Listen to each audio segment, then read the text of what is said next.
Hello, everybody, and welcome back to Movie Combat. It's not dead, but I do have a new person with me.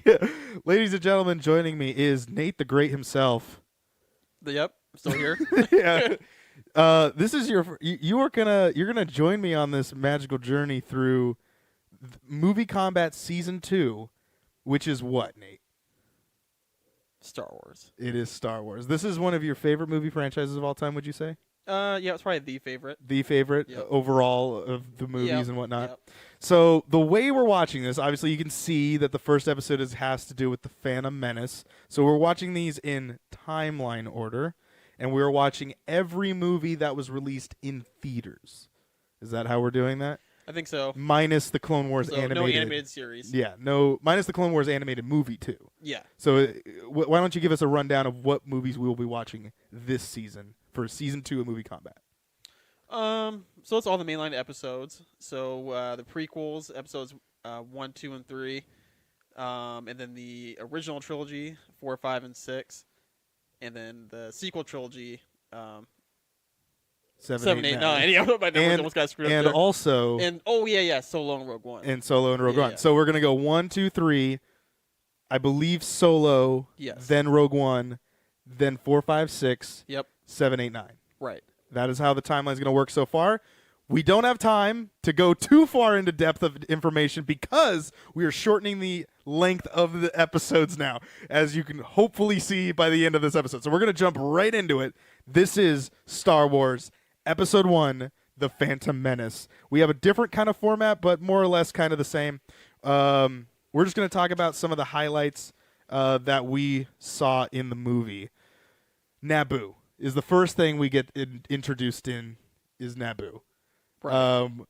Well, we're on the space. We got like actually, you know what? Let's go here because I'm skipping around. We have a whole new format, so I'm a little kerfuzzled here.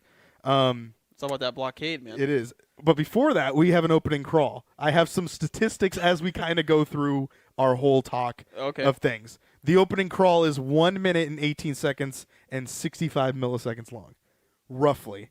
So I'm just going to say 1 minute and 18 seconds long. So we're going to compare that Okay. to some of the stuff. I have some other general things that we're going to kind of go through. Should I read this first, or should we just kind of go throughout, like kind of scrumble it in with the stuff we're going to talk about? I think we could sprinkle it in. Okay. Then how about every couple things we talk about, I'll throw in another stat. Okay. Okay. So yeah, the opening crawl, we get that, boom, and we can't do it too much because we'll get copy strikes. So we get the opening crawl. What is the overall premise of this episode? The opening crawl kind of introduces. Well, it kind of starts off introducing the fact that there's this trade conflict between Naboo and the Trade Federation. Yep. So basically, there's like a blockade, Yeah. and eventually they invade Naboo, to try to get her to sign the Queen Amidala to sign a treaty. Yes. And we get more introduced to Queen Amidala a little bit later, but for now, we get to see our Jedis right off the bat. Yep. Right, boom. Very fan servicey, I feel like. Yeah, Qui-Gon Jinn and Obi-Wan Kenobi are the first two Jedis we see in this whole entire franchise. If this is the order you're watching this in. And obviously you can watch them in any order because these are just reviews of each movie, so you can always come back and whatever. But we will probably make references to movies in the past if you are skipping around. So we get Qui-Gon Jinn, played by Liam Neeson. Yep. And Obi-Wan Kenobi, played my by guy. Ewan McGregor. He's cool too. And what do you think of the two Jedis that we get introduced to in this movie? They're good. I feel like I don't know, Obi-Wan's kind of always generic, I guess. Especially in this one, Obi-Wan Kenobi is kind of more of a, I guess you would say they're both kind of generic, but definitely Liam Neeson's got this whole stoic thing going on. Yeah, he's very much like he's probably seen some stuff. He's Right. probably gone through some thick stuff, and he's the teacher that probably teaches a lot of Padawans. Like that's kind of the vibe I get through him. Right. Of like Obi-Wan's probably not his first, which if you've read comics and books, obviously you get that image of he is not. But but Obi-Wan is definitely feels like he's been training to do this, but he's got put with a pretty notarized trainer, so, like Qui-Gon. Yeah. Qui-Gon rolling with the green lightsaber, Oh yeah. and Gotcha. Obi-Wan rolling with the blue lightsaber. Yep. Traditional. After that, we're gonna kind of fast forward a little bit. We get introduced to the Trade Federation, like you were saying, Right. and they're a little freaked out. yeah, 'Cause they're they not. didn't know Jedi were yeah, going to show up on the ship. yeah, and it's definitely a shock to them. Later, kind of fast forward because not much happens there. The Jedi's on the ship that they were gets blasted away, so they have to sneak off, and they Right. land on the planet Naboo. Naboo is what? Can you describe Naboo for the audience at home? Well, it's supposed to be kind of like a democratic oasis. Like it's supposed to be very For the people, yeah, by the people. Yeah, Yeah. exactly. Very proper, Mm-hmm. beautiful planet. Yeah, their Little to no structures are like corruption. almost castle-like, very clean. Yep, That's also very- the very vibe they clean. give you in Yeah. their cities and whatnot, or in the city that we mainly revolve around, which is the capital city of Right. Naboo. I don't know. I'm sure it has a name. 'Cause I I think think the whole they planet do is called say Naboo, it. so Yeah, the whole planet's Naboo, but they do, I think, reference it The once name or of the capital twice. city? Yeah. Yeah. But yeah, on that, while they're escaping, Qui-Gon runs into somebody, a fan favorite, as you could say. Who is that? When you're a child, When you're a child, yes. good old Jar Jar. Jar Jar Binks is introduced a little bit later in the movie.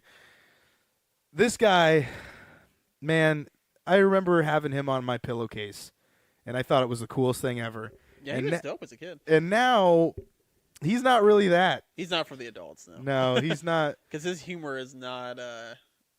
Yeah, it's a very childish humor. Yeah, I would almost say that the whole race that the Gungans are Is for is kids. very much a kiddie thing. Yeah. Their language is like, "You and Big Doo-Doo this time," and it's Yeah, like, okay, something come kids on, can now. understand, Yeah, yeah. Doo-Doo really? He's a general, like, because they go eventually. Jar Jar takes him to the Their- underwater plant, right. the underwater city that the Gungans live in.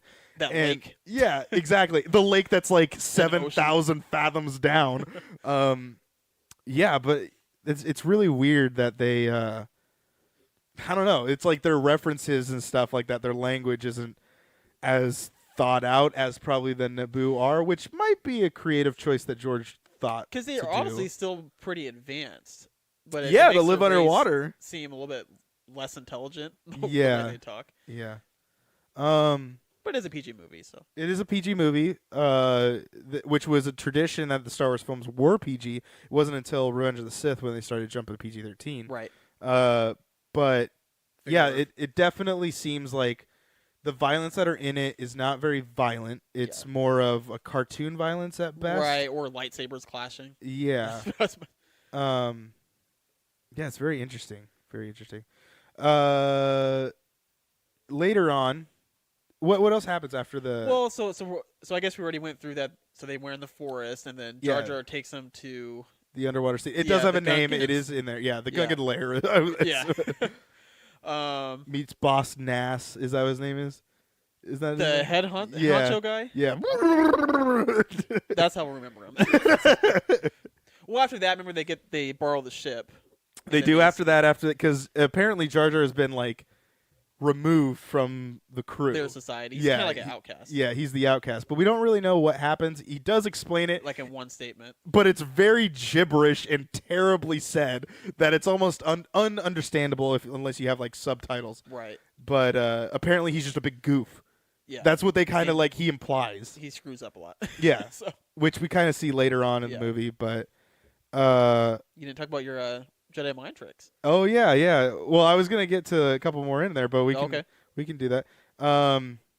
So yeah, I the think this Jedi. is the only time it's used. No, right? he uses it. Well, there's a couple times. I wrote Jedi power. So one of the Oh, Jedi power, Oh wait, no. okay. Jedi mind trick. Jedi mind trick. It gets used 4 times in this movie. Okay. This is the only time that it works, and it's twice. So Qui-Gon uses the Jedi mind trick immediately into the movie. Well, not immediately, probably about 25, 30 minutes into the movie, on Boss Nass, and it works, and that's how they get away. That's how they Right. get the ship, and that's how they take Jar Jar with it. But I think Jar Jar was like just given to them. I don't think it was even a wave of the hand for that, right? Or did he use the Jedi mind trick to get Jar Jar?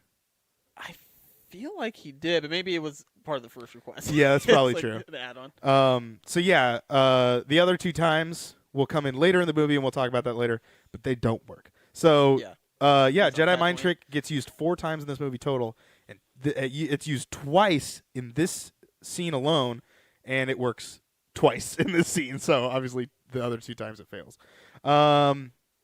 Yeah. So after that, they get in the ship, they start bubbling away, and they get chased after a big giant Literally. gooberfish. It's like a little bubble. I think I had one of those as a little The gooberfish. little toy too. There's No, like there's he the calls the ship. gooberfish like the ship. Yeah, Okay. I think it was a little bathtub toy. Yeah, that seems about right. Phantom Menace got marketed a lot in the 90s and Yeah. late 90s and early 2000s. Yeah, and so then after that, they kind of start rolling around, and they find where they sneak into the capital city that they see the droids are now taking over. Right. What else happens after that? Well, I believe this is when, the droids are escorting, Amidala out of the palace, and this is when they ambush them. Yep. Qui-Gon and Obi-Wan. Yeah, Jar Jar's there. He's falling in the whole time that they're fighting against these droids. What do you think of the droids so far in this movie? In this movie, I always thought like one of the coolest lines in it as a kid was Roger. Roger. Roger, Yeah. Roger. It is very catchy. Yeah. They're cool. I mean, I think they kind of stay the same level for me throughout probably the 3 movies. I guess you do get like the super battle droids. Yeah. Kinda later Droid on, cards more were so. introduced in this movie as Yeah. well. I guess super battle droids aren't in this movie, are they? I don't think they are. If I they know are, the they're Clone Wars very for sure. rarely used. Yeah. I think battle droids were definitely probably the catch in episode 2. But they're obviously humorous. There's humorous moments Yeah, that happens another in it. kind of kids thing. a little Yeah, bit. it was. Maybe that was the reason why I liked them as a kid. Was there's humor moments. They always play dumb because they're just Right. dumb bots kind of thing. Even in the Clone Wars series, they also played dumb. That characteristic kind of continued on Yeah. through their whole thing. But yeah, so they save Amidala. Yep. Now what else happens after that? And then they escape on another ship. I don't know if I'm skipping anything in there, but Yeah, whatever. her and her security guards, they escape on the, God, what do they call that style ship? Because I know they reference it when they go to sell. Yeah, get parts for it. it's like smooth. Yeah, it it's seems real like nice all looking. it seems like all the Naboo ships have this like very curved and then almost like a blade type of ship.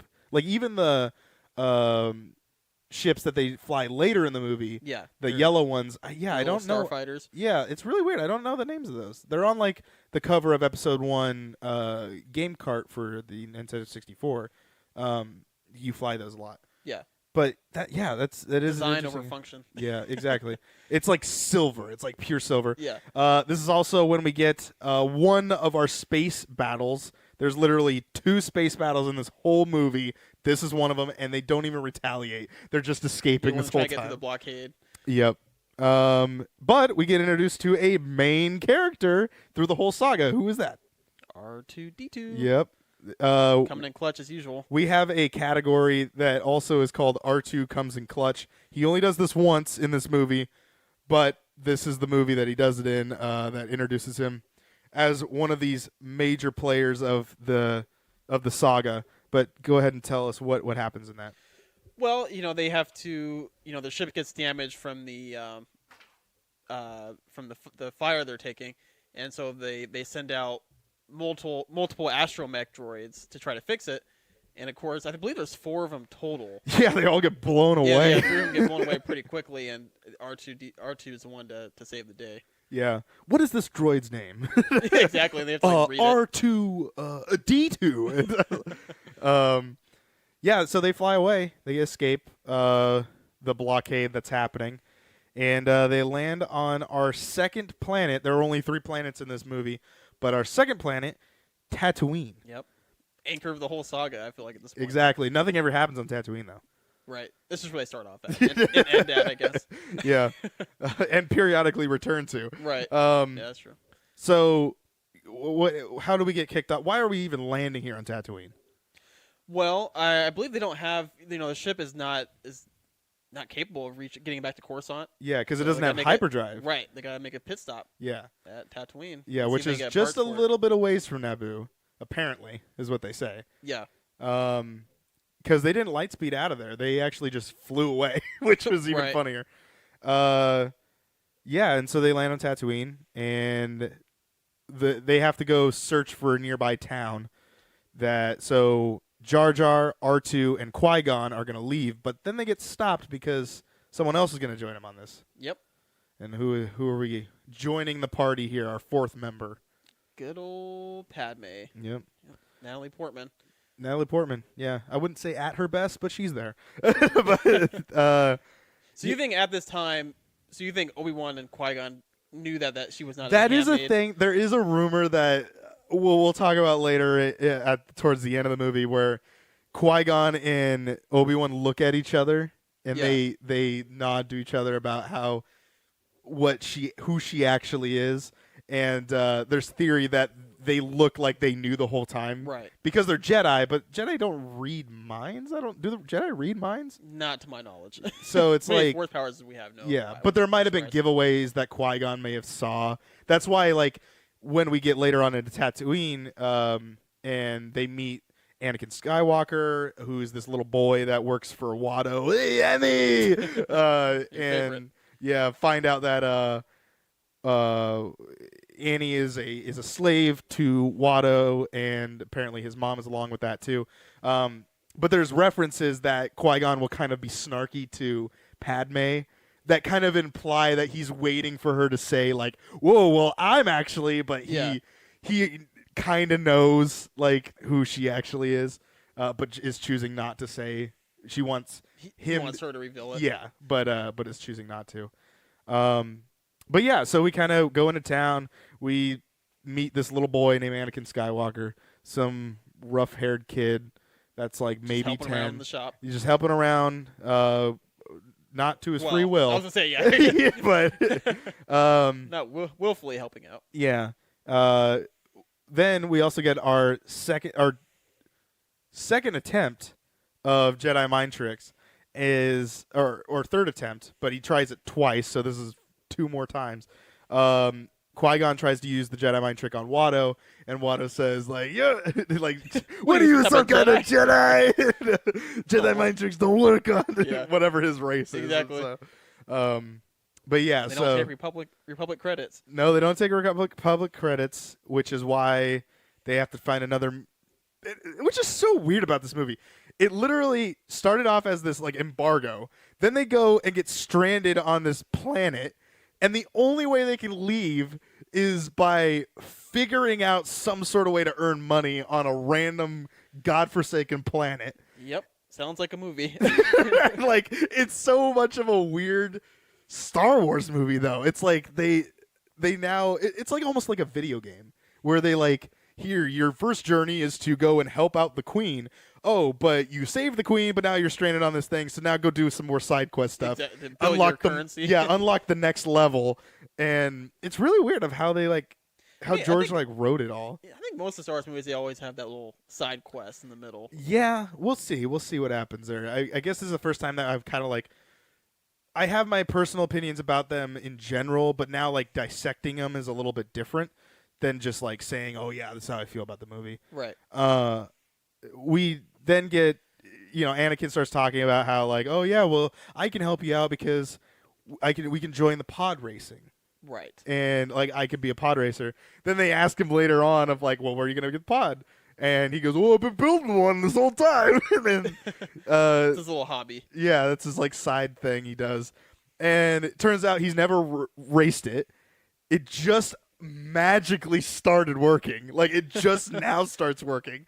And they're going to race it in a pod racing race that he's never won. He's never won a pod race. But this is the first time he's going to do it. Yep. But it's his first time doing it too, right? So No, it's not his first time doing it. okay. He's raced before. He's just always lost to Sebulba, which is a Doug. Sebulba being a new race that's introduced into the franchise, Yep. being called a Doug, which I always thought was kind of funny that his whole race is that way. There are a couple Dougs in the Star Wars saga that we kind of get introduced to. I don't think much in the main movies, Right. but Clone Wars I think gets the animated series touches on Dougs. I think they show up. I believe they're definitely in there. Yeah. Yeah, Because they go over a lot of the different alien races and try to open up the franchise a little bit more. a lot of lore in those. Yeah. Yeah, so we enter in we're about to enter in the race, but then something else happens. Qui-Gon wants to before they leave. He figures out that Anakin's not a normal boy. Right. There's something going on there. He wants to free him. Yeah. And what is the reasons of why? What's going on there? Well, Qui-Gon detects that he has, very strong in the Force. He does the whole blood test on him and everything. Yeah.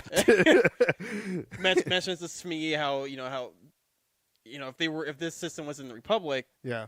Anakin would have already been probably a Padawan at this point. Yeah. Um, And Smee is his mom. Is Anakin's mom. yes. Yeah. Yep. Yeah. And there's all she starts. Qui-Gon's asking like, oh, does he feel like does he do stuff? Does he get powers? I'm like, oh my god. Right. Like it's so. This is such a dumbed down explanation of Jedi to me that it's almost like if you've never heard of Jedi before, this is kind of like, I guess, the moment to figure out what they are. I guess. Yeah. Makes it sound like their powers are a little more, I guess, scientific. Yeah, and they're more of like superhumans. Right. But everyone's kind of a super. It's like My Hero Academia, but instead of everyone being a superhero, it's like everyone becomes a Jedi, but some people don't have enough of the midichlorians, To be a full so they Jedi. can't be a Jedi. Yeah, it's really weird. Of like, Some have more than others. yeah, But But- Qui-Gon's really, this is kind of from the books a little bit, but he's like really interested in the whole Chosen One prophecy. okay. So So this it is kinda this kind of explains- builds off of that. Yeah, so I think that's why this boy especially intrigues him. 'Cause I think in the back of his mind, he is thinking about that Which whole he does bring up pretty often, especially when he starts talking to the Jedi Council thing. Right. later on in the movie. But before we get to that, he goes over and talks with Watto one more time. Yep. Because he's like, we need to take the boy. Because obviously, like what you were just saying, he thinks Anakin's the chosen one. Because Right. he has a higher midichlorian count, as Obi-Wan says, higher than Yoda, which is crazy Yep. to even think about because his whole race is based around the Force. As far as we know, yeah. Yeah, and they're like super strong into the light side of the Force, but apparently they don't determine that. It's just more of you just have the ability to harness the Force. And And he wants to bet on it. yeah, he wants to bet on it on a game of chance against Watto. Yep. The red side. I don't know. I think His the little blue. cheap dice. Yeah, I think the red is the mother, and then blue is Anakin, and then they roll, and then here's some Force trickery. It's not the Jedi mind trick. Nope. This is some Jedi powers, Yeah. which segues into Probably Jedi like a little powers. force push, I'm guessing. Yeah, To kinda probably knock to it make over. sure that it rolls over. Yeah. Jedi powers get used about 8 times in this movie. I'm gonna say about for everything because it's just anytime I noticed it was being used, 8 times Jedi powers get used throughout, whether that be a force push, a force run, which we did kind of skip over in the beginning. Oh, when yeah, they your force dash. yeah, the force dash when the droida cards roll up in the beginning of the movie. I never noticed that it kind of just. I always wondered like, how did they get from one side of the room to the other? Because it never happens again. Right. It It looks out of place, kind of. It does. It looks like a different scene started, but the droida cards are still there. Yep. Just zoom out of there. Yeah, but they just like pew, and they're on the Fan other side. service. Yeah. so yeah, back to the Tatooine. Anakin is now chosen. If Anakin wins, Anakin will then be released, not a slave anymore, to Qui-Gon Jinn. And I think he tried to add the mom on there too, but then Watto wasn't having nothing. Yeah, he none was of not that. wanting that. He was one or the other, not both. 2 slaves are too valuable. Yeah. And so that all starts. The pod racing thing starts to happen. And why don't you give us the rundown of the pod racing? This is what I think the coolest part of the whole movie. It is. It is. It is. Yeah, definitely one of the best parts of the movie. Well, we know Sebulba as before the race starts, tries to sabotage Annie's pod. Annie. Oops. And you're like, yeah, he pulls like one thing down. We don't know what that thing does, Right. but apparently it's crucial to have it for the whole entire pod racer, or Yep. for the pod. And of course, after that, gets off to a really poor start, and he doesn't he's delayed for probably a whole what would you say, like a minute? Like Probably behind longer everybody. than that, maybe 2 minutes of him just sitting there trying to fix things, Mhm. and then he takes off. And then when you're talking about this, he must have a really fast Yeah, pod racer. yeah. because he During catches up with when everybody. we were watching it, I was like, yeah, he's got to have like one of the fastest pod racers in the whole entire thing It's all because he top catches speed, up. baby. Yeah, Yeah. he catches up all the way there. And of course, Um, it's implied because he's got those kind of Jedi powers. Yeah, so he's able to like He's an above average. turn and maneuver instead of like his piloting is probably on way instinct. better. Yeah, it's not like, oh, I need to turn here, now I need to like let off the gas. He probably doesn't have to do that. He probably Right. just turns, doesn't even think about it because he senses the rock is there already. Right. But all right, so he takes off, he's on his way, and he he catches up to Sebulba. Right. With also multiple people dying or crashing. Yeah, in this basically, you get a lot of the other racers. They don't make it to the end. whole- yeah, I don't know if they're dead or not. They don't die on This screen. is a very so- dangerous sport. Yeah, it that's what seems they like. say. They do say that. I don't know about the whole breakdown of each race. I don't know the different names of the character. Other It is in the all of those characters are in the Nintendo 64 video game. So if Yeah. you ever had those, they are all in there. There is one part in this that I definitely saw. The rat guy, I can't remember his name, but you'll know when you see him. He looks like a big old rat. He does an animation when they're introducing him. He does he like scratches his head, tilts his head again, scratches his head, and he goes back down. They reuse that Oh again. yeah, you were saying that. Yeah, they use it back to back. Is it Like just, like, the with a different scene hasn't. background? No, the scene hadn't changed yet. Oh. This animation just continued to It's go on a again. loop. Yeah, it was like a GIF. And then after that, then they show them all lined up, and he does it again. He does the same scene. Yeah, that stuff's expensive, man. That's the I 90s stuff. guess, but yeah, because all those guys are digital. They're not practical. Right. This So. is when that was really big. Speaking of big, Jabba the Hutt was also in the pod racing scene. Oh yeah, and I never noticed there was another This other weird another the hut slug. behind him. Yeah, the hut. Another hut. Yeah, A hut. Yep. yeah. From the Hut clan. Yeah, the mafia. Yep. Yeah, I never noticed him either. Yeah, the whole race starts with Jabba biting off this rat thing, spitting it at a gong. Like, but yeah, at the very end, Sebulba and Anakin are fighting, and eventually Anakin wins the race after Sebulba tries to cheat again, and Anakin still overcomes. yep, and wins because he's the hero. So out of the pod race, Anakin gets released. Yay, we're leaving. Oh, I can't leave Mom. Bummer. Oh, yeah, did I mention I made C-3PO? Like, he said that earlier, but he's like, we get introduced to C-3PO in this scene, turning out that Anakin created C-3PO, a main character that we obviously don't care about in this movie. That is interesting, though. R2-D2 and C-3PO, though they are in the movie, paid no mind to. They're just a blip on the radar in this movie. Yeah, that is true. I guess they're probably just there for probably almost like a cameo, just to say, "Oh, this is connected to the Yeah. original trilogy." Yeah. Yeah, so that's mainly that part. It is funny that he's like more excited about leaving, and it's like an afterthought. That Yeah. Oh yeah. Bye C-3PO. I built you. What's weird though is I almost don't know if he's practical effect or real because there's times where he looks like a marionette, like walking around. Yeah. But I don't know if that's just animated that way to make him look like that. I don't know. Maybe a combination of both, but Now during this time, they sense Qui-Gon sends one thing back talks to Obi-Wan one more time and says, "I sense a disturbance in the Force." They say this back to back. This is the only time they say it, so technically it gets on twice because they both said it one right after another. I think Qui-Gon says, "I sense a disturbance in the Force," and then Obi-Wan says, "I also sense a disturbance in that's the when Force." you know it's real. So, who gets introduced though? Who is that disturbance in the Force? Good old Return of the Sith, Yeah, Darth Maul with his little droids that he sends out into the wild. yeah, to his little spy on everybody. ball thing. Those things were flying around during the pod race and Yeah. whatnot. We do see them in the background, but this is when as they are returning to the ship because they got all the parts they needed to build the ship back up. Maul is waiting for Yeah, he Qui-Gon. kind of tries to ambush him real quick. Yeah. Pops out of nowhere. Doesn't show both his blades, just the one. Just the one for now. I will say, well, I'll kind of save that later. Yeah, so they kind of Quick just scene. battle a little bit. It's probably like, what, 15 seconds of... Probably, battle, yeah, and maybe a little more, but more or less, yeah. then they that's bring the about ship around for Qui-Gon to jump on. Yeah, he does his little. Does he do a backflip into it, or he just jumps onto it? I can't remember how that all worked out.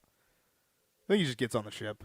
I can't remember. Yeah. Yeah, do we consider that under force power? Because it was kind of high. I did count whenever he jumped like really high. So Okay. if it did, I did count those. Yeah. Yeah. So they fly away. Maul's sitting there on a big old sandy plane, going, "Oh, guess that." Catch you later. Yeah. See you guys later.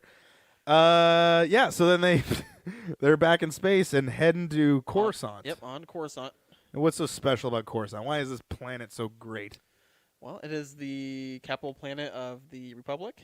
Okay. It is where the Senate is at and the Jedi Council. Okay. And then Qui-Gon and Obi-Wan have brought Anakin to meet in front of the council. Right. Who's a part of this council? Why are these guys so important? Well, these... I mean, I guess they're... well, of course, not all the Jedi Masters were on the council. But, well, because Qui-Gon's not on there yet. He doesn't like the council. They Yeah. don't really like him either. He's kind of like the rebellious child. But yeah, but these are all the, the top people. Mm-hmm. All the that are in weird, charge. Yep. It seems like each race kind of gets represented, some more than others. That will get like doubled up, like Yaddle and Yoda representing whatever race they are. And then you got Mace Windu representing the humans. Yeah, a couple humans on there, I think. Are there a couple humans? In the background. I believe there's one other... Probably 2 humans. You have Koi Plune. I can't. Plo Koon. Yeah, who's that? Like, he looks like someone ran over a strawberry, and, They put a mask to cover and he has it a up. mask on. I guess his whole race looks like that. I don't know what the mask really does. And then you have Q-tip guy. Kiato Mundi. Is that who you're talking about? Oh no, No, Q-tip no. guy is Yeah. the guy. He's a part of the race that makes like the clones and stuff. I don't know, but I don't know if he's that race, but I think he was because he think only so? has 2 arms. yes. If he only had has 2 4 arms, he'd be like the guy from the pod racing scene.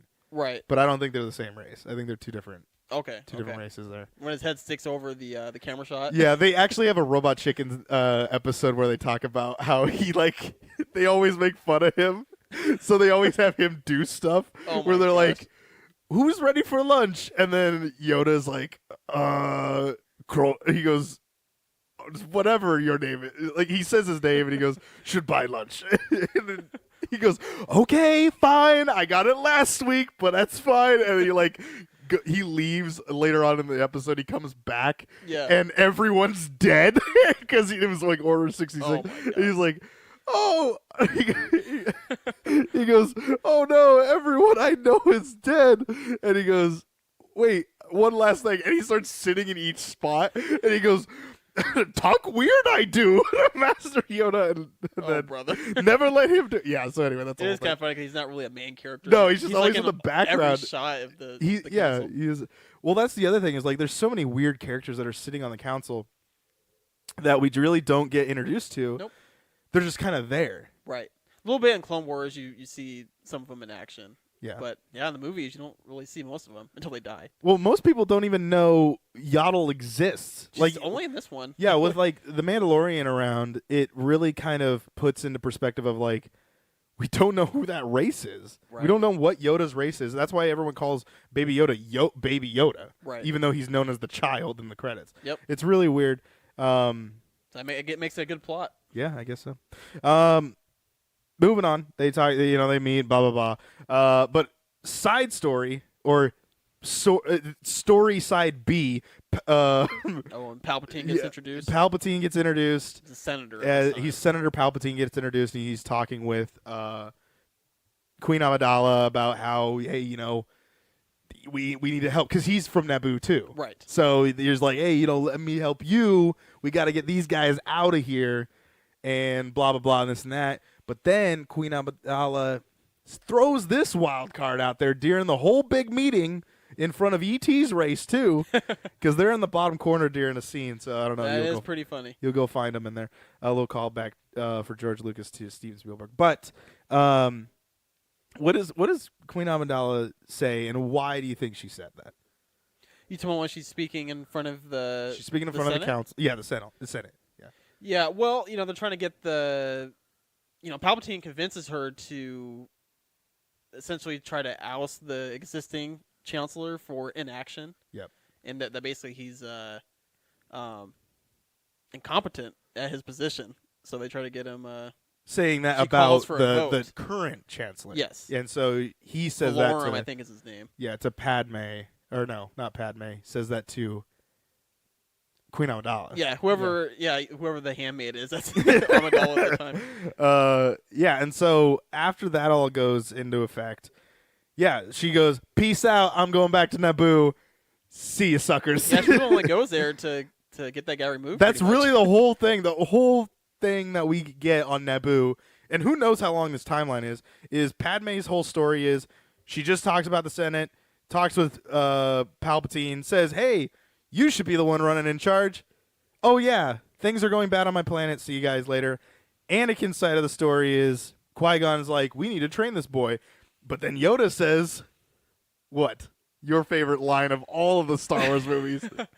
Well, I Does don't it know if he happen actually during says this the time? line, but he kind of implies. Oh that, yeah. He says that in episode 5, but yeah, the main reason they don't want to train him is because they sense that there's some darkness in him because of his mom. yeah, hate. being- Yeah, do you worry about your mom? Right. And he says, yeah, like fear the something or other. He's like, fear leads to whatever, and I don't know. right. Hate leads to whatever. And so He's always thinking of reasons not to train people. yeah, because Yoda senses, and remember Yoda's race.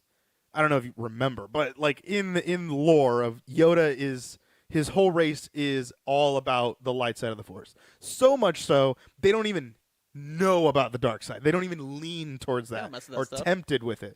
Hence why he doesn't really talk about where he's from, because apparently his whole race does not even acknowledge the dark side of the Force, but they sense it.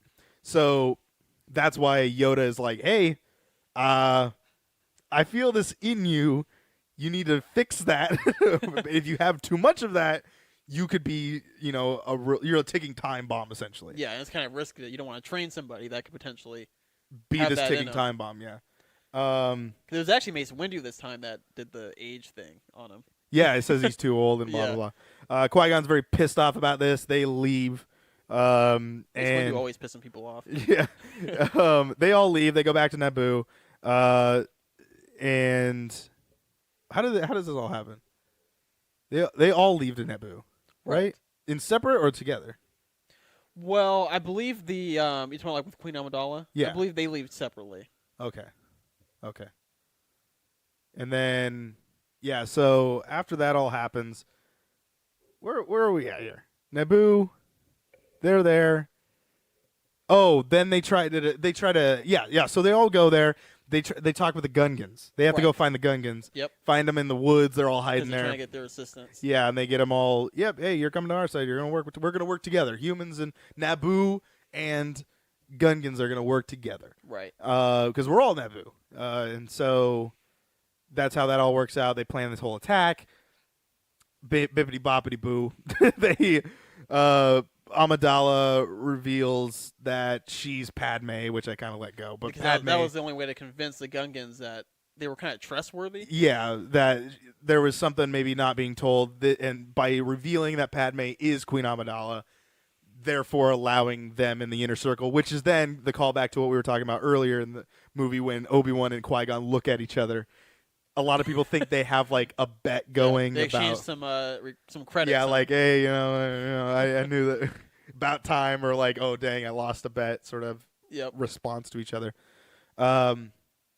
Yeah, Which makes sense. Because like it doesn't make sense that the Gungans would help them really. I know Not it's kind really. of the whole idea was maybe the droids would attack them next, yeah, so they had to kind of defend themselves too. But they've Yeah. been shunned for, I guess you would figure, years Millennia, upon years. yeah. And all of a sudden, hey, we need your help now. yeah. We need to work together. to unify and Yep. But I guess Padme is pretty convincing, apparently. yeah. And it seems like Padme is different than probably who was in charge before, which who knows who was in charge before.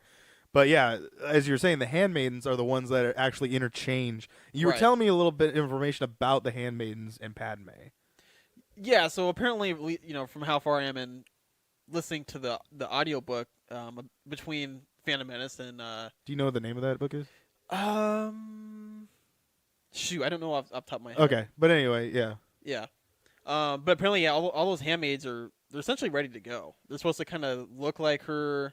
They'll be able to sound like her in the Queen Amidala voice. So they're Yeah. supposed to be able to all talk with that kind of deep, very prestigious voice that she speaks in. Yeah, because it seems like I was trying to figure out if the voice, because supposedly Keira Knightley is one of the handmaidens. Yeah, that's what and a you're lot of saying. people were saying that she changes out, but I think there are other people that change out in that scene. I think It Keira could Knightley's be. one of them, Yeah. but not all of them, and they all sound the same. So I think what they probably did was had the person read the line and then dubbed over with Natalie Portman talking, Right. so that they all sound the same. Yeah. But yeah, so that's kind of one of the things. Yeah, so Natalie Portman character Padme or Queen Amidala. We're just gonna refer to her as Padme because that's how the name she continues to be called. Her and what's the guy's name? The guy that like the General Onaka, is that his name? No, not him. You talking about her main bodyguard, Yeah. the black guy? Yeah, the black guy. Yes, that guy. I refer to him as the black guy. Okay, so no, Onaka is the smuggler guy, isn't that right? From like Rebels. Oh, that's Hondo. Hondo Onaka. That's his name. Yeah, yeah. I'm connecting too many dots here. Anyway, the black guy and Padme, they go off and they try to like, oh, we could do this ourselves, or kind of like draw everyone out while the droids are all being sent to attack the Gungans, Right. and that doesn't go so well. They kind of get captured. But who tries to go save the day in this situation? Good old Jedi return, don't they? Yeah, they do come back. Yep. Qui-Gon and Obi-Wan come back and essentially have to rescue him because this is when they're in the hangar now, right? Yeah, now they've rescued everybody. They're all kind of going in the hangar, Yep. and the droids are like, And I think this is when they freed the pilots too, so Yes. because they can go attack the droid kind of battleship up there. yeah. Oh wait, I think this happens before I think they all go together. They go find the pilots, then they get split off to go and like, Right. yeah. They get split up because, as we'll get to in a moment, our boy shows up. Yeah, yeah. Darth Maul shows up. Doors open. Anakin is in one of the ships that everyone all took Yeah, they off try to in. hide him away and Yeah, go hide in R2 there. R2 got sucked up like he didn't even want to be there. And yeah, Darth Maul shows up and goes, "What's up?" The two Jedi decide, "Hey, we're going to stay here. You guys go handle the business." And thus the battle begins. The final The final third act begins here. And Duel of Fates.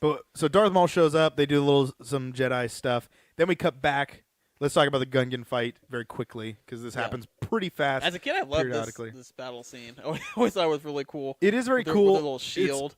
I think the best part about this whole entire scene and the reason why it works, well, scenes that kind of periodically flash back, is it's all digital. It's all animated. So Right. none of that is real. Yeah. And I think what hurts this movie is that force, hey, this is what's happening. Like, hey, like here's real people with also When it's this. mixed in. Yeah, and it makes it look way faker than it is. Yeah. But then when this scene happens, it's all animated, so it doesn't really. It all goes together. Yeah, it all works. Yep. I always thought those big giant ball like EMP things were No, really I cool. always thought that was really cool too, the way they bounce and the sound they make. Yeah, the doo, doo, doo, doo, doo, doo, doo. Yeah, because Jar Jar opens it up and falls all down and rolls. It's kind of the around. first time you really see the droids like in war type yeah, action. but we're only seeing battle droids Like this, yeah, the basic ones. and yeah, the basic, And then they're tanks.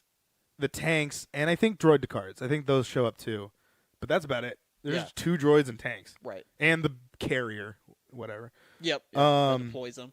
That's pretty much all that happens. The Gungans win that battle And based on. It's Well, really weird. No, they get captured at the end because they don't win until the battle station. Oh gets yeah, until they taken get out. yeah. So they're winning and then they kind of lose, quote unquote. Yeah, I feel like they had a good strategy and then it went downhill quick. Well, it's almost like it's almost like that stuff that happens later on in the series, but this is like this version of it, and we'll get to that later on because I don't want to reference too many movies and talking about Right. specific movies, but I'll kind of stop doing that. I apologize if I've kind of ruined some stuff there, but yeah, so we that all kind of is happening, but the main thing that really people are going to focus on is this Jedi duel with the Sith. That's We what have the movie is known for. yeah, this is like the second probably best thing that happens in this movie is this scene with Obi-Wan and Qui-Gon fighting against Darth Maul, but then they get separated. So Right. Kind of in the. Well, I guess would you consider it the? I guess it's really the end of the fight when they go through that little thing that separates them, that little barrier. yeah, I mean the Gungan fight does happen before and after certain At things the same happen. time. But Yeah. why don't you go ahead and tell us? We're just going to talk about the Jedi fight in general without flashing back and forward. Yeah. So, first thing that happens is they get separated because Obi-Wan is kind of getting kicked around as a Padawan kind of is. He's a little bit off the rock Yeah, there. it's really it's very clear that like Darth Maul is a very very very skilled lightsaber fighter. 'Cause Yeah. he has no problem taking out both of them at the same Yeah, time. we also get revealed that he does have a dual lightsaber. Right. Which first time we've ever seen that. So that I'm sure when that in the '90s, I'm sure that was a huge. I thought it fan was cool when I service. saw it, but Do we know if that was in the trailer? Did I they- don't think did that they was in the spoil trailer. that? I don't know. I don't know. We might have to look that up later. But yeah, it's but something happens. Obi-Wan kind of gets separated from the battle, Right. and Qui-Gon and Darth Maul have to fight. I still want to know the explanation. It might be in a book or a comic somewhere. How he loses in this? Yeah, it's like a slip, Because he's supposed to be one of the better. I mean, he's a Jedi Master, so but he I would- messes up and he gets stabbed Yeah, and he so dies. I guess Darth Maul just Got him. better fighter than He just got him, Qui-Gon yeah. Jinn. Yep. And then Obi-Wan gets his turn. Yes. But Well, what he happens? gets his here? ass kicked at first. He 'Cause does. He gets. I believe. He gets force pushed into that chute, that hole, and he. Yes, this is also where the Jedi powers kind of come in handy. Like I haven't said some statistics, so I'm just kind of rapid fire them Sure. here. Lightsaber moments, we get about 10 of them in this movie. Periodically throughout the movie, there's 10, and space battles. We also get 2 of those. We'll talk about the last one in just a second. Light speed was hit once. That was when they were going from Tatooine to Yeah. Coruscant. I bet that's probably gonna be the lowest of the. We'll see. series, Yeah, perhaps. we'll see. Especially to the new trilogy. Yeah. Um, Yeah. and "May the Force be with you" was said 3 times in this movie. Okay. So, and I think it was Qui-Gon and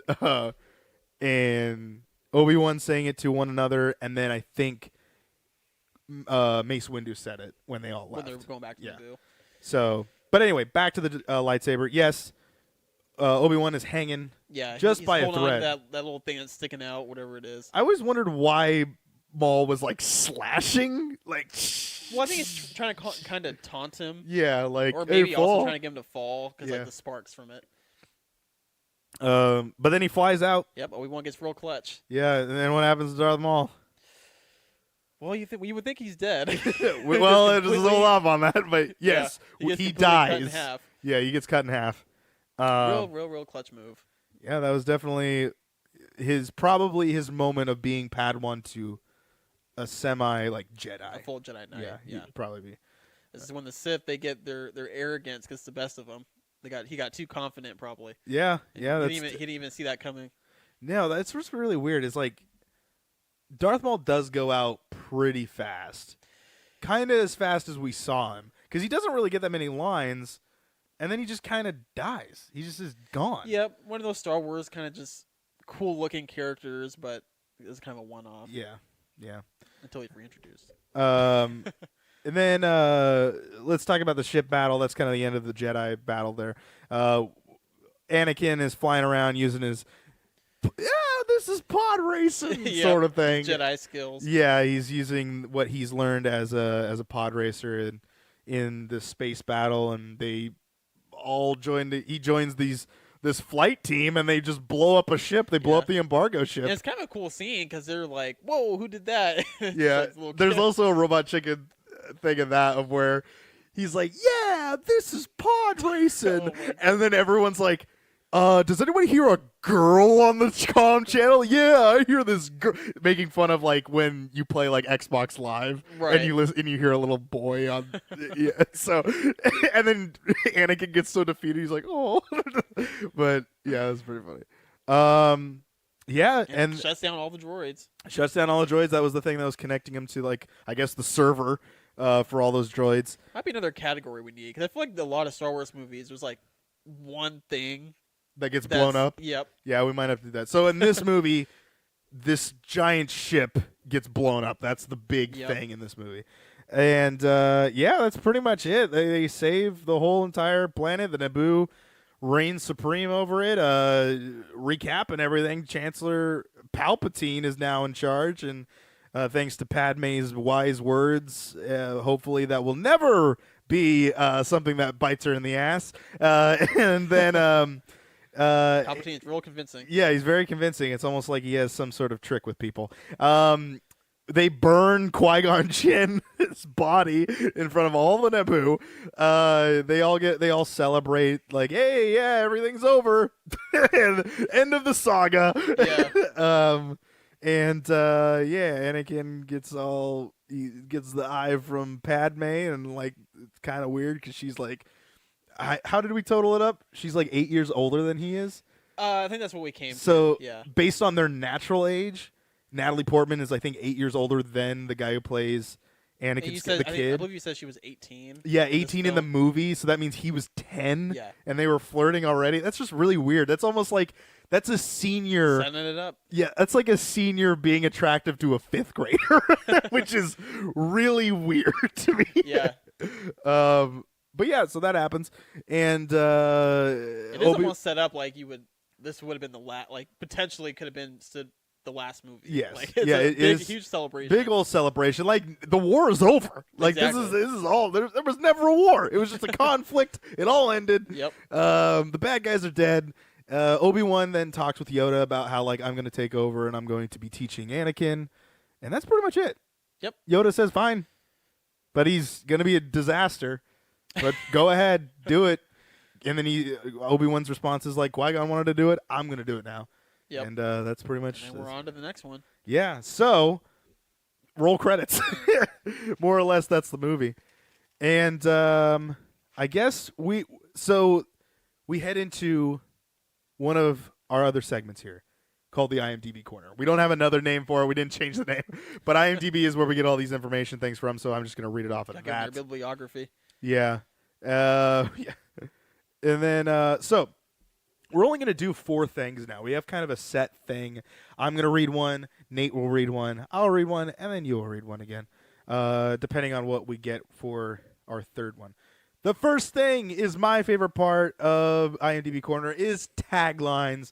And I'm going to be reading 1, 2, 3, 4, 5, 6, 7 taglines here on there. Number 1. At last, we reveal ourselves to the Jedi. I guess that's kind of a big deal because we never saw the Jedi, like as a knight, as like a Republic sort of thing. Right. So this is kind of a big deal for a tagline. Well, this is what Darth Maul says, right? Isn't this his line? No, these aren't lines. These are just taglines. These Oh, are it's just the like tagline what when they they were put on marketing like a poster or like Gotcha. on the back of a box or something like that. This is what they're putting on to advertise the movie. Right. The number 2 here, one race, one adventure, the one to own 2000 North American VHS advertising. That was what they That put kind on of sums there. up the whole. One movie. race, one adventure, the one to own. So this was the one to own. So to own the VHS tape, I'm guessing. Yeah. Yeah. But one race? The pod race. Yeah, I know, but that's It their does kinda referencing. sound like, That's like their big thing in this whole movie is the pod racing scene. Is what Yep. what they even wanted to make sure. Yeah. One adventure, I guess it's kind of an adventure because it follows the same set of characters Right. and it kind of just keeps continuing on and they just keep adding characters or some people will leave but they keep the main 3 or 4 people around. Okay. Number 3, every generation has a legend. Every journey has a first step. No way. They use Every that saga on the 90s has a too? beginning. Wow. So Yeah. they've been recycling that one. Yeah. Number 4, The Saga Begins, spring 1999. Spring movie. Because now all of the... What was it, May, right? Because they're usually... Yep. That was before they And number switched to 5 the- is The Saga Begins, May 19th. So I guess because it has to be more than 3 to be considered a saga, right? So is that where they were using the No, saga he knew term a lot? 6. I think 6 is The Saga. Okay, so And they he consider knew the he original was- trilogy a saga? Well, George had already announced he was making 3 more movies. Okay. So everyone knew he was going to make a saga. Right. Because obviously when he says this is episode 1, then we know that 2 more movies are going to follow to hit 4. That's true. So, I guess it would look real bad if it would have flopped and didn't make another one. You just said episode 1 to 4. yeah. Next one is The Force Returns, May 19th. And the last one, One Truth, One Hate. That is I don't the know if I worst like that one. That's not a good does one. Does it say what that's from? No, it just says, like, they're just literally just lines in I feel like advertisement. that's a fan made up tagline. Yep. All right, let's head over to the next one. Let's head over to trivia. Nate, why don't you take it away over on trivia? You can sort that which way you want, and then go ahead and let's say, let's read 5 pieces of trivia. 5 little. 5. Number 1. Do you got it? I have it loaded up here. Yeah, because the trivia I'm saying is to add your own trivia. Oh, okay. Here you go. You can just go ahead and read Okay. those. I must say, click the extra button. Number 1. What would you like to read first? So, okay, so are these interesting facts? Yeah, they're or- just okay, interesting facts. So they're we're just not. random trivia. So you don't have to guess anything. No, Okay. no. So the first one is Liam Neeson was so eager to be in the film that he signed on without reading the script. I think I've heard that before. And then when he dies in the movie, he was so shocked he died in the movie. it is Star Wars, so I think probably most actors probably would have signed on. Yeah, because it's like, oh, yeah. Because remember, we're following episode 6. right. Everyone wants to be a part of Star Wars. There's only 3. These are the 3 biggest movies of all time. Yeah, and I think at that time, I don't know if Liam Neeson is considered a huge actor. He was in Schindler's List, which Okay, he's I- known for. oh, that's being true. in. Yeah, I know he's that's a a major huge movie. I've never seen award-winning that, actor at that point. Yeah. Right. Okay. All right, number 2. What are we going with? During filming, Ian McGregor made lightsaber noises as he dueled. Nice, nice. So now I want to watch those like Obi-Wan scenes and see him like if he's like his lips are moving of him doing weird. And number 3.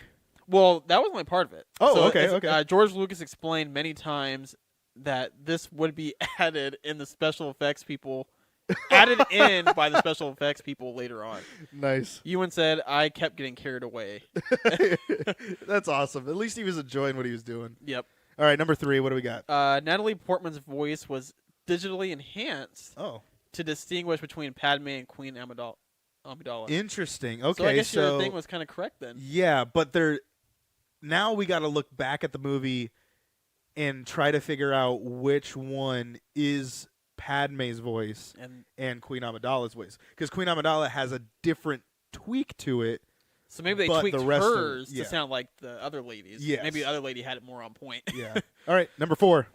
Sets were built only as high as the tops of the actors' heads, and computer graphics filled in the rest. Yeah, because George was very happy with that. Liam Neeson was so tall that he cost the set crew an extra $150,000 in construction. Nice. I wonder how they even figured that, like that amount, Or yeah, like how many extra inches they had to do every time. yeah, based on how tall he was. Like every scene that he's in, they have to do that. Right. All right, number 5. Qui-Gon Jinn's communicator is a redecorated Gillette Sensor Excel razor Nice. for women. So I like how it's for women. Yep. It's They made sure they put that specific. part in there. So when he's talking to Obi-Wan on the ship, he's actually talking into a women's leg razor, probably. Yep. Nice. Do you want to keep going? You want to do one more, or do you I want was to call kind it? of seeing how many. So it looks like looks like they maybe sorted. Oh, by, there's so many of them. Yeah. They're sorted by. Let's do 2 more. Let's do 2 more, and we'll move on to the next one. The movie was shipped to theaters as The Dollhouse to thwart piracy attempts. So, oh wow, that makes sense. All right, number 7, our final one of the episode. Okay. This is the ET one. We already talked about that. Da, da, da, da, da, So da. while referred to numerous times by other characters, Yoda is only clearly identified at the very end of the film. Mace Windu is never identified at all. Oh, weird. So we don't even know their names. I guess not. If we had only seen this movie, we don't know who they are. Even Ploy Kloon and Keanu Moon, we don't know who they are. Right. And so really Yoda. The only reason why we know Yoda is because we've seen him in past movies. Yeah, and it's the same voice actor, right? Yeah, it's so Frank that's the Oz, only yeah. So because it really could have been another species. Yeah, A it could have different been. one. All right, let's head over to quotes. Okay. We'll do 3 just based on time here. Qui-Gon Jinn, there's always a bigger fish. That's said when they're It's a classic going around one. there. Number 2 here, I'll be Anakin Skywalker and you can be Qui-Gon Jinn. Oh my god, it's a two-parter? You're a Jedi Knight, aren't you? What makes you think that? I saw your laser sword. Only a Jedi carry that kind of weapon. Perhaps I killed a Jedi and took it from him. I don't think so. No one could kill a Jedi. I wish that were so. And he dies later in the movie. Yeah. That's so foreboding, but well, there it is. Foreshadowing. Foreshadowing. That's another word for that. Yeah.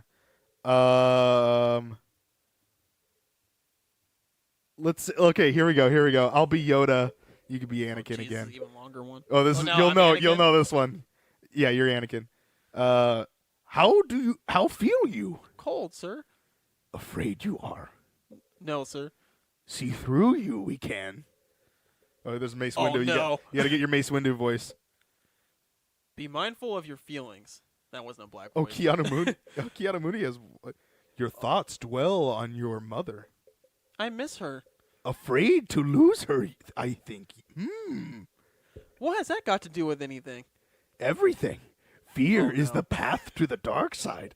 Fear leads to anger. Anger leads to hate. Hate leads to suffering. I sense fear in you.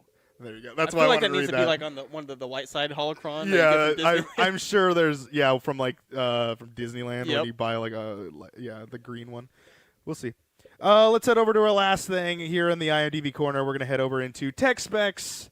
Go ahead and read whatever you really want to on Okay, this. I'll see if I can decipher anything. Yeah, there's a wide range of things that are in there, but go ahead and just say what they are and what you think they. So it looks like the sound mix was mastered in both Dolby Digital. I never heard of Dolby Digital X before though, but this is the 90s, so I don't know. There we go. Oh, thank you. Yeah. And looks like DTS. Do you know what that means, or do you just? I mean, the reason why I have you reading tech specs is because I know you know a lot more about like sound and video and stuff than I do. So I don't know, do you know what is the current one right now as of 2020? Well, Dolby Digital has kind of became the most mainstream one. Last generation, DTS was the most mainstream for Blu-ray, Okay. but now and then kind of Dolby Digital for like cable and streaming. But now even Blu-rays, I think because of Dolby Atmos, Oh, okay. Dolby Digital has kind of it seems like it's starting to become like almost a monopoly. So what is this one? Well, this one they mastered in both Dolby Digital and DTS. Oh, okay. And very likely I guess they wouldn't have Blu-ray at this time, but the DVD was probably Oh, okay. DTS because usually at that time they would only put one or the other because they couldn't fit both soundtracks on the disc. Yeah. Um, All right. Let's go with we'll say 5 tech specs. Oh, that was number 1. Number 2. yeah. Number 2. What's another tech spec you want to read off here? I don't know if we'll have enough for 5. Okay, let's do 3. So the film length was 3,794 meters. I don't know if that's important to anybody. Does that mean anything to you, Ryan? 3,500 length? 794 meters. That's yep. how long it was, like stretched out. I guess so. Probably the whole That's entire so film. weird of a stat. I have never heard they actually measured it from one cell to the last cell. Is that I what guess they're so. like? So 3,000 what centimeters? Meters. Meters. Good God! All right. Well, I guess you figured though. I wonder That's if a that huge before, roll. I wonder if that before they cut it down. I Like, mean, that's I'm what, assuming like, that's the probably every director's cell. cut, kind of. Yeah. Whatever. Okay. That's interesting. The camera brands. I don't know. You might be familiar with the. Looks like the 2 of them were the Ariflex. These are like so expensive of cameras Yeah. and old. I don't know. too And it much doesn't about list the resolution of the cameras. What is the film like? What did they shoot on? 35 millimeter. 35 millimeter. Yep. Okay, that seems to be a pretty standard film set. Also used for the last the original trilogy was 4, 5, and 6 were 35 millimeter. So Yeah. Very So they shot traditional. they shot the prequels on film too. 'Cause I was thinking that these were filmed digitally. They will say if it's digital. Okay. So it was probably shot in 35 millimeter and then edited in digital. Right.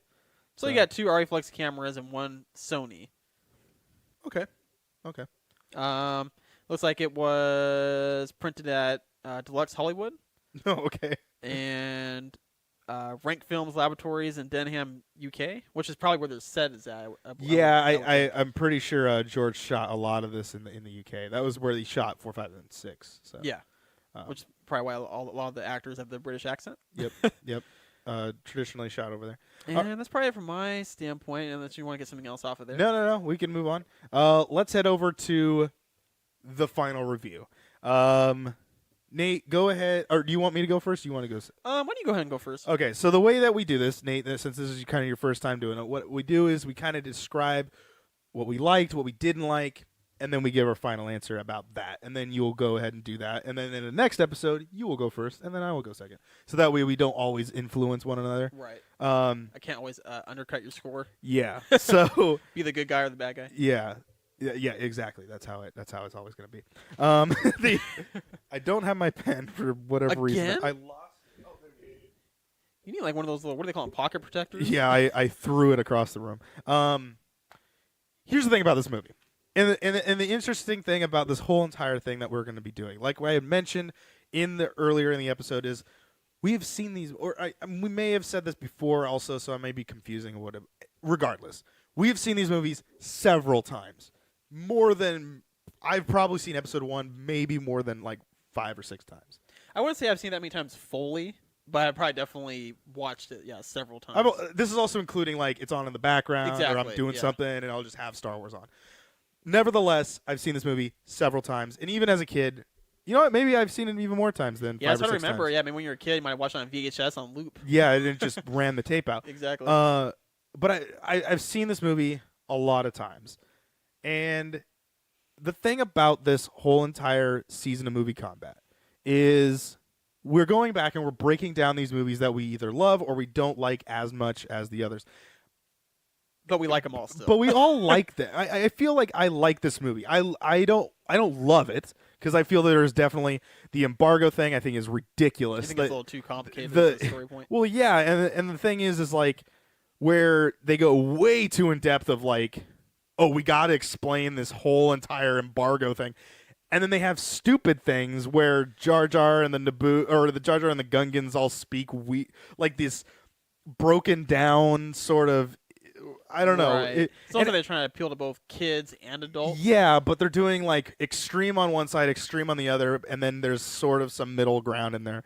The pod racing scene is Great. phenomenal. Yep. It's probably one of the best things that happens in this whole entire saga. It's really cool. You don't really see too many like spaceships racing one another, and I think it really opens up the fact that this universe has hobbies. Like there is things that people do to pass the time. There's a sporting sort of thing that happens is the pod racing. Expands the lore. Exactly. And I think that this movie really, I guess, puts that in perspective in a lot of ways of there's acts of living before things go sideways. Right. And in As a episode slave. yeah, and in episode 1 it really does talk about there's normal quote unquote asterisk mark slavery that happens on Tatooine because that's just how it is. They're not run by the Republic. They're an Right. independent, like kind of like how it's an independent country.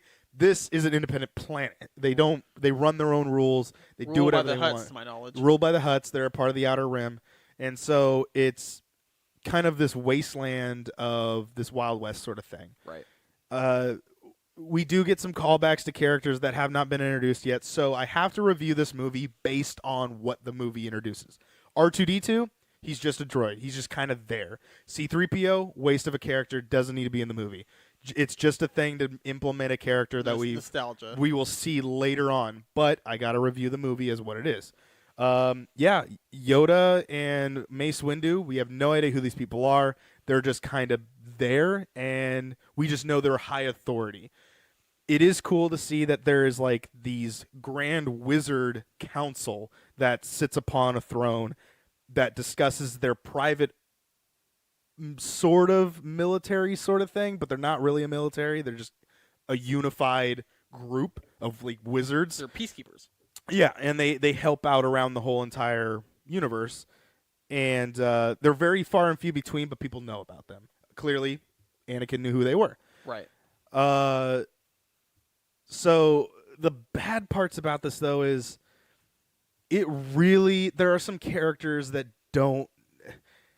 really get tossed to the side that I wish they would have talked about more.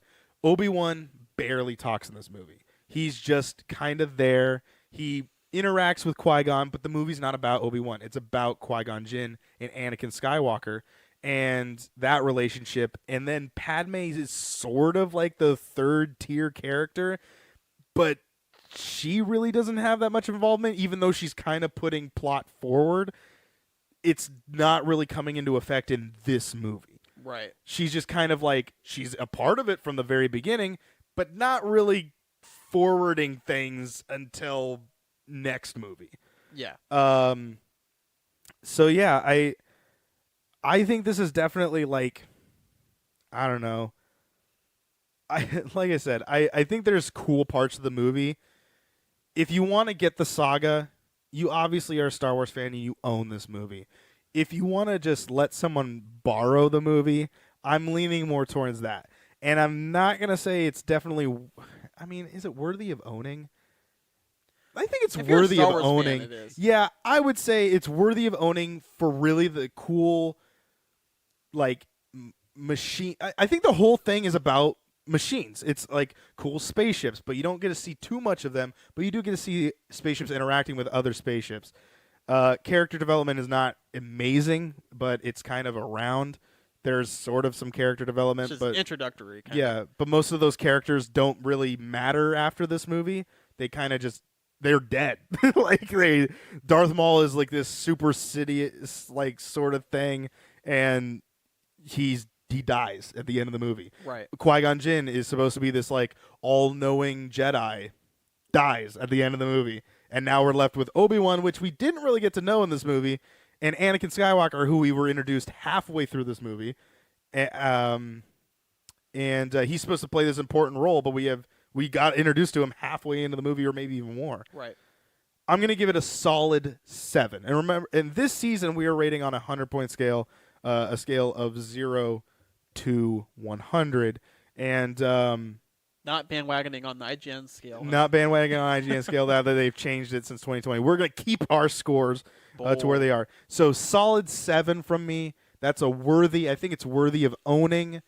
Maybe popping it into the DVD player here and there, loading it up on Disney Plus, maybe once in a while when you're trying to get through the saga like how we are. I don't think it's necessary to watch Star Wars, but I think it's worthy of owning. Solid 7. Okay. Yeah, I think you make some good points that you know, a lot of the main characters that we follow in the movie they don't appear again like later in the saga as much. Yeah, I mean, especially with Darth Maul dying in that one, Qui-Gon dying. Young Anakin's grown up by the time you see him again. So that makes some good points. As I kind of told you before, as you probably know my score. I'm going to go a little bit higher than you. That's fine. Just 'cause I feel Remember, I this feel is like all averaged out to whatever we get. So Yeah. you feel free to rate it whatever score you feel like doing. This is your review. So And I still feel like it's probably going to end up being in of course, the lower echelon of the films. But I feel like the third act is actually redeeming. pretty strong. Mm. Yeah, the Duel of Fates is kind of. I mean, some people consider that the best saber fight in all the movies. Definitely very well choreographed.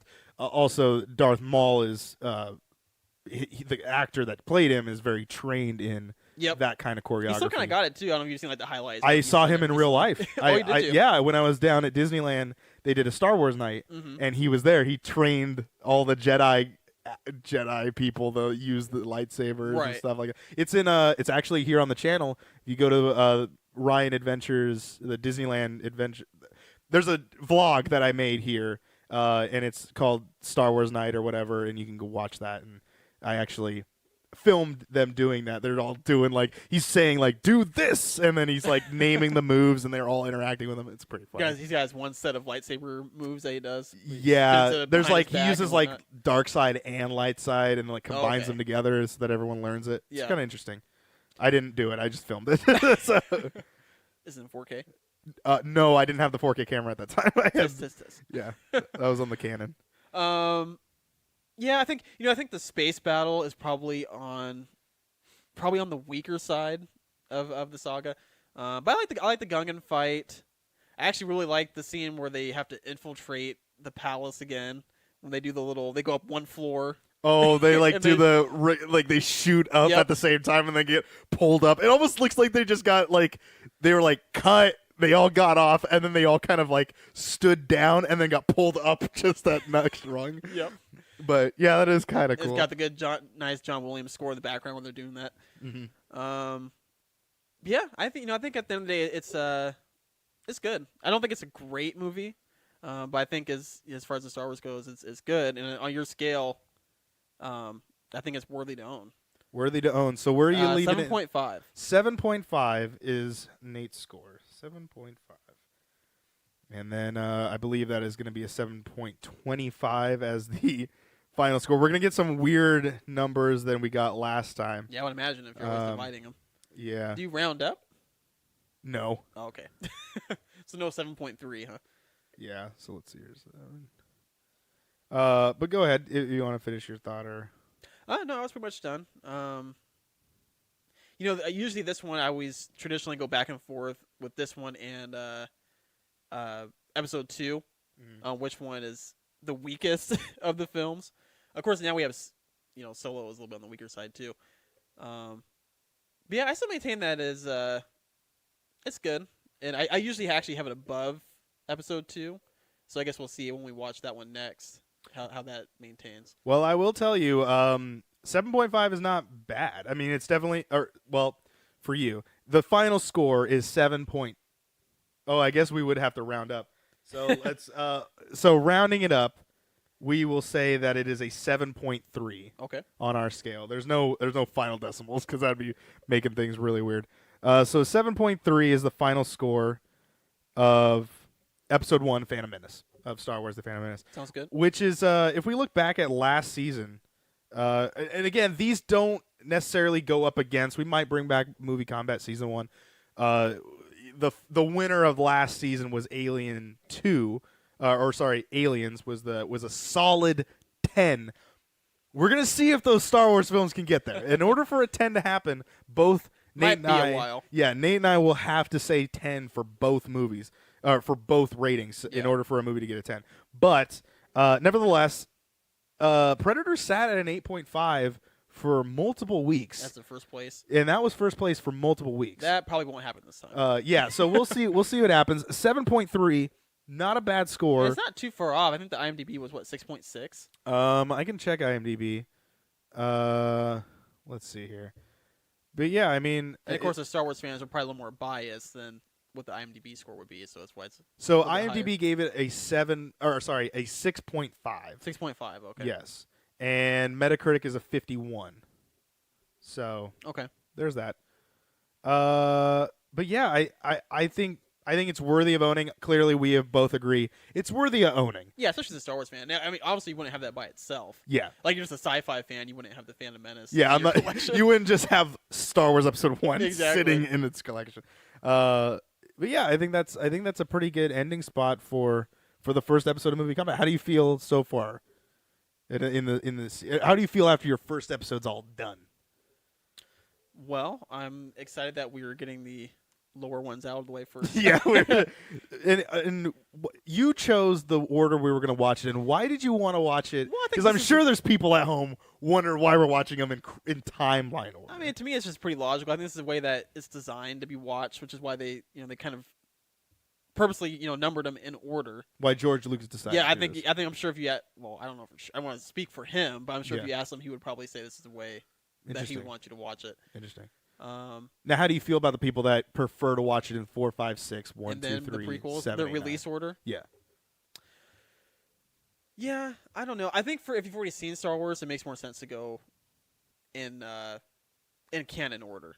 Yeah, the timeline. Yeah, because it just goes together, especially now with like Rogue One kind of flowing right into 4. Yeah. I feel like it kind of just makes sense to watch them in order now. Yeah, because I think after when episode 1 happened, the big drop that happens in episode 5, obviously everyone knows that line now. Right. So it's like, that's always a counter argument against that now. yeah, where it's like, I think George realized that, and he's like, hey, you know what? We're just gonna do 1, 2, 3, and Right, this yeah. is what it's gonna be like the way that he did.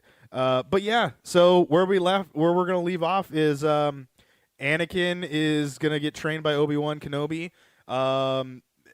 Chancellor Palpatine is now in charge of the Republic, and Padme is still Queen of Naboo. Yeah, she's still the queen. So By the time 2 starts, I believe she is a senator for Naboo. she's a senator. Yeah, She they must becomes have a pretty senator. short terms. Yeah. I guess I'll find out if I get through my audiobook with the more specifics about that. Yeah. But yeah. So that's gonna be it for episode 1, Star Wars episode 1. Anything you want to tell us about setting up for our homework for this week? What are we doing? What are we supposed to be doing? Or do you know what we're... Is our homework watching 2? Our homework is watching episode 2. Not that Disney Attack of the Clones. If you have it on Disney Plus, it's available there. Digitally, it's available everywhere, pretty much. Yeah. Um, And it could potentially be, I think, the lowest in the series ratings wise. yeah, We shall see. We shall see. We shall see. Who knows? Yeah, so that's going to be it. Thank you, ladies and gentlemen, for listening to this. If you want to listen to more Movie Combat, make sure you hit the subscribe button wherever you're listening to it. If you're listening to the audio version over on our podcast services such as iTunes, Podbean, or anywhere you can download this, please hit subscribe. Please rate. By you rating the podcast, it helps us out. More people get to listen to it. Clearly, you can see that there are other podcasts in this feed. There is the Bitcade, which is our video game podcast, as well as PT3600, which is our podcast about random topics for 1 solid hour. Okay, we chopped it down pretty well. I feel like an How hour far and a did we half. go over, Ryan? Not too. It's let's see here. It's roughly, oh god, You done messed up. hour 21 minutes. We're trying to hit the hour mark. This was the first episode. We're gonna kind of reformat it, see what we can fix and stuff. But I feel like we did a pretty good job. Yeah, it was Trying to pretty keep on schedule. 7.5. 7 point. But yeah, as it ends right now on the top of the leaderboard, ranked in first place is Phantom Menace. at 7.5. no. Oh, That's 7.3. your reading. 7.3 is the I will have to average rate that. score. I did scribble it out. That is my bad too. It is 7.3 is the final score, sitting at first place. Star Wars Episode 1. Who knows if it will sit there for a second week when it battles out against Movie Combat's next contender, Attack of the Clones. Star Wars Episode 2. Like a WWE promo. It is. Next week. Do your homework. See us back here next week. We'll see you guys in the next video. Good night, everybody.